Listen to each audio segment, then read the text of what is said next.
तीर्थनगरी पुष्कर में आज किशनगढ़ के विधायक सुरेश टांग ने विश्व शांति और देश में फैल रहे कोरोना वायरस से छुटकारा पाने के लिए पूजा अर्चना कर धार्मिक अनुष्ठान किया।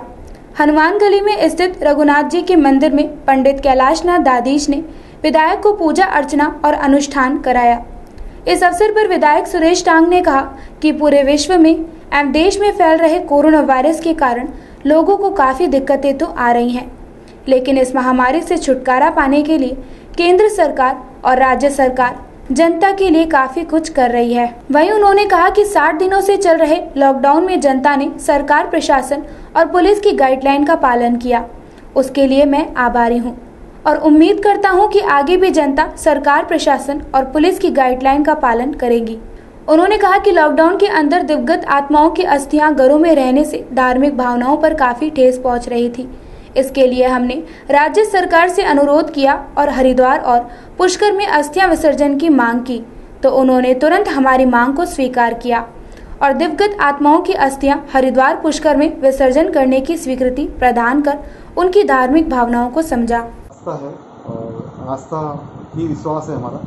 हम सनातन संस्कृति में विश्वास करने वाले लोग हैं और भारत देश तो हमेशा देवी देवताओं को पूजता है। 36 करोड़ देवी देवता निवास करते हैं। साक्षात ब्रह्मा जी यहाँ रह रहे हैं, पूरा विश्व यहाँ आता है आशीर्वाद देने। तो मैं भी इसी कामना के साथ यहाँ आया हूँ कि इस कोरोना महामारी में मैं ईश्वर से, ब्रह्मा जी से, पुष्कर राज से ये निवेदन करूँ कि ये जो कोरोना महामारी हमारे देश में आई है, इससे हमें मुक्ति दिलाएं। इसको जल्द से जल्द हरा के हमारे भारत देश का प्रत्येक नागरिक इसको हरा के यहाँ से दूर भगाए, ताकि हम आम जनजीवन हमारा सामान्य हो और हम जैसा पहले जीवन जी रहे थे उस तरह का जीवन जिए। ये मेरी सोच थी। और मेरे यहाँ गुरुदेव जो हैं कैलाश जी, आपका फ़ोन आया था मेरे पास। एक्चुअली फ़ोन तो इसलिए आया था कि जब मेरे मन में आया था लॉकडाउन के दौरान में बहुत सारे परिजनों ने अपने प्रियजनों को खोया था और उनकी अस्थियां विसर्जन होने से नहीं हो पा रही थी, क्योंकि रेलवे यात्रा, बस यात्रा सभी बंद थी। तो वो कहीं शमशान में पड़ी थी, कहीं लॉकर में पड़ी थी, कहीं मंदिरों में थी, कहीं और कहीं थी। तो हमारे हिंदू धर्म में मान्यता है कि जब तक हम हमारे परिजनों की अस्थियों को माँ गंगा में विसर्जित नहीं करते, जब तक हमारे घरों में किसी भी तरह का मांगलिक के काम नहीं होता, कोई भी पूजा पाठ नहीं होता, कोई भी नित्य कर्म नहीं होता, कोई भी शादी ब्याह नहीं होता। तो ऐसे में जिन पे बीत रही थी वो परिवार ही समझ रहा था। ये मेरे मन में आई, मेरे इष्ट ने मुझे प्रेरणा दी और तुरंत मैंने बात करी जिला कलेक्टर से, लेकिन थोड़ा शायद स्वीकृति में उनको लग रहा था नहीं दे पाएंगे। तो मैंने माननीय मुख्यमंत्री जी से बात की और मुख्यमंत्री जी ने तत्काल मुझे बहुत अप्रिशिएट करते हुए आज जिला कलेक्टर को निर्देशित किया उन्होंने कि जितनी बसों की आवश्यकता है उतनी परमिशन दी जाए इनको और इसको शुरू करें। तो ये पहल हुई मेरी तरफ से और अब मेरे माननीय विधायक बहुत सारे जो लगातार इस सेवा में लग गए, मैं उन सबको भी साधुवाद दूंगा। बहुत बड़ा पुण्य का काम है। और इसी काम के दौरान आदरणीय पंडित कैलाशनाथ जी पुष्कर जो विरासते हैं, उनका फ़ोन मेरे पास आया मुझे आशीर्वाद देने के लिए कि आपने बहुत बड़ा काम किया है, आपको बहुत आशीर्वाद मिलेगा। उन जो दिवंगत आत्माएं हैं उनका, उनके परिजनों का और पूरे राजस्थान राज्य के लोगों का कि आपने बहुत बड़ी पहल करी है। और इस संकट के दौर में अगर अस्थियां विसर्जन करके इन परिजनों को सुखद एहसास होता है तो इससे बड़ा कोई काम नहीं हो सकता।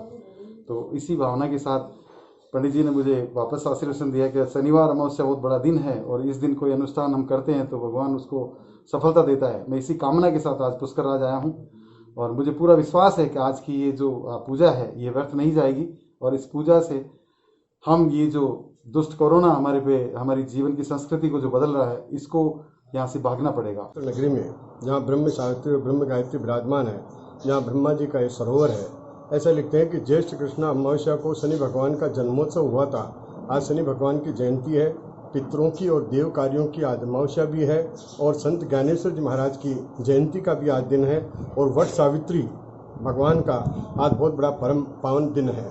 ऐसे महान पर्व पर, इस महान पर्व पर मैंने आज जो है समस्त भारतवासियों के लिए, प्रदेश के लिए, विशेष तौर पर अजमेर और किशनगढ़, पुष्कर सभी जगहों के लिए कोरोना वायरस संक्रमण से जनमानस को सुख शांति मिले और ये रोग दूर हो, ऐसी सुख शांति के लिए सुबह माननीय वासुदेव जी देवनानी विधायक अजमेर एवं पूर्व शिक्षा मंत्री, उसके बाद विद्युत विभाग के CMD श्री VS भाटी महोदय ने और अभी किशनगढ़ के विधायक माननीय श्री सुरेश जी टांग साहब के माध्यम से हमने शंकर भगवान का अभिषेक किया भगवान का शनि भगवान की पूजन की, हवन किया, यज्ञ किया, गणपति नवग्रह षोडश मातृका सभी देवताओं का आह्वान करके, पूजन करके और भगवान से प्रार्थना करिए कि वो समस्त हमारे भारत देश को, राजस्थान प्रदेश को कोरोना से दूर मुक्त करे और सबको जनमानस को सुख शांति मिले। ऐसी कामना के साथ आज हमने हवन यज्ञ और पूजन किया, इससे सबको शांति मिले। शुक्रवार को बड़ अमावस्या और शनिदेव की जयंती के अवसर पर दक्षिण विधायक का अनीता बघेल ने भी पुष्कर पहुंचकर पंडित कैलाशनाथ दादीज के सानिध्य में पूजा अर्चना की। उन्होंने बताया कि आज 2 पुण्यदा अवसर हैं, इसीलिए पितरों को याद करते हुए यहां आना हुआ। इस अवसर पर विशेष पूजा अर्चना में भाग लेकर उन्हें सुखद अनुभव हुआ। आज पुष्कर आया, क्या कार्यक्रम है?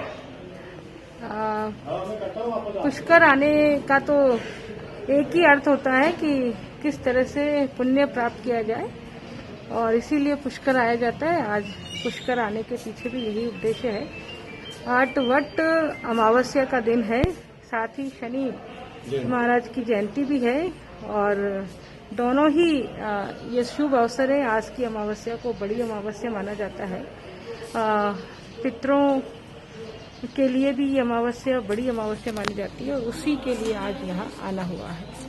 आप लॉकडाउन के अंदर लोगों को क्या मैसेज देना चाहते हैं, क्या संदेश है? देखिए, लॉकडाउन के अंदर मेरा संदेश यही है कि हम कम से कम 6 फीट की दूरी बना के रखें, मुंह पर मास्क लगाएं और परिजनों के अलावा जितने लोग मिलते हैं उनसे कम से कम सावधानी पूर्वक मिले और साथ में ही हमारी कोशिश रहे कि हम किसी भी ऐसे व्यक्ति के संपर्क में ना आए जो अनजान हो और जिनके बारे में हमें जानकारी ना हो, क्योंकि ऐसे व्यक्ति के संपर्क में आने से कोरोना फैल सकता है और यदि इसकी संभावनाएं बनती है, कोई सर्दी जुकाम हो, तो तुरंत हमें उपचार के लिए जाना चाहिए। किसी प्रकार का डर या भय इसमें नहीं रखना चाहिए।